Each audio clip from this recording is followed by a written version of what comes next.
नमस्कार दोस्तों, Bharat selection wing Lakhperabagh Barabanki के ऑफिशियल चैनल पर आप सभी का स्वागत है। डिक्टेशन रामधारी गुप्ता खंड 1 प्रतिलेखन संख्या 12 स्पीड 90 स्टार्ट होगा 5 सेकंड बाद।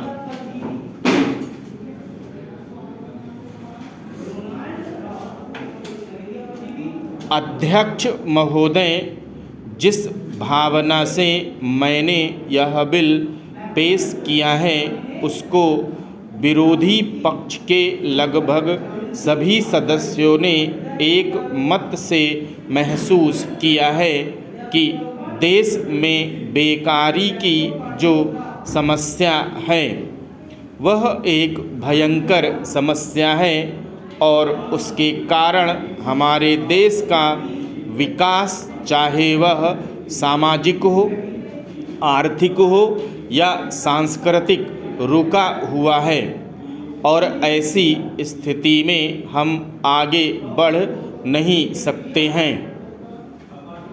इसी प्रकार से इस परिस्थिति का निर्माण हम पिछले 54 वर्षों से देख रहे हैं।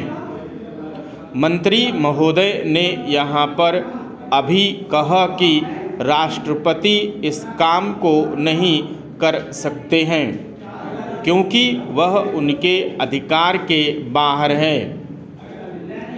आप राज्यपालों में राज्यपाल शासन स्थापित करना चाहते हैं। जब यह देखते हैं कि किसी राज्य में वहाँ की व्यवस्था, वहाँ का विकास ठीक नहीं हो रहा है, जब किसी राज्य में गड़बड़ी फैल रही हो, विकास का काम समाप्त हो गया हो और जिम्मेदारी से लोग काम न करते हों, तो वहाँ पर राज्यपाल शासन स्थापित किया जाता है।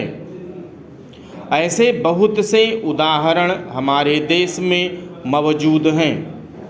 उसी प्रकार से हमारे राष्ट्रपति हैं और अगर देश में इस तरह की स्थिति वर्षों तक चले तो कोई कारण नहीं है।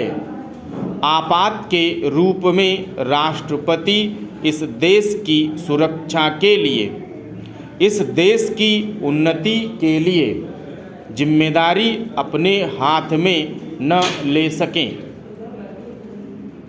हमारे भाइयों ने बहुत से उदाहरण दिए हैं कि राज्यों में संयुक्त सरकारें नहीं चली, लेकिन उसके पीछे राजनीतिक हथकंडे थे।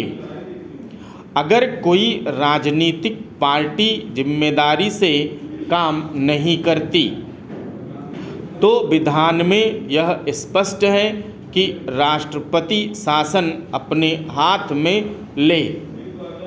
मैं एक उदाहरण देता हूँ। संविधान में आदिवासी हरिजनों के उत्थान के लिए प्रण किया गया था कि 10 वर्ष में उनकी सामाजिक तथा आर्थिक स्थिति को सुधार देंगे, लेकिन यह सरकार उसमें भी असफल रही। उसको एक बार 10 वर्ष के लिए बढ़ाया गया और दोबारा फिर 10 वर्ष के लिए बढ़ाया गया। इसी तरह से उसको बढ़ाते जा रहे हैं, लेकिन उनकी आर्थिक और सामाजिक उन्नति आप नहीं कर पाए हैं। इस काम में सरकार बिल्कुल असफल हुई है। पिछली बार सरकार पर अविश्वास का प्रस्ताव भी आया था और वह पास होने वाला था।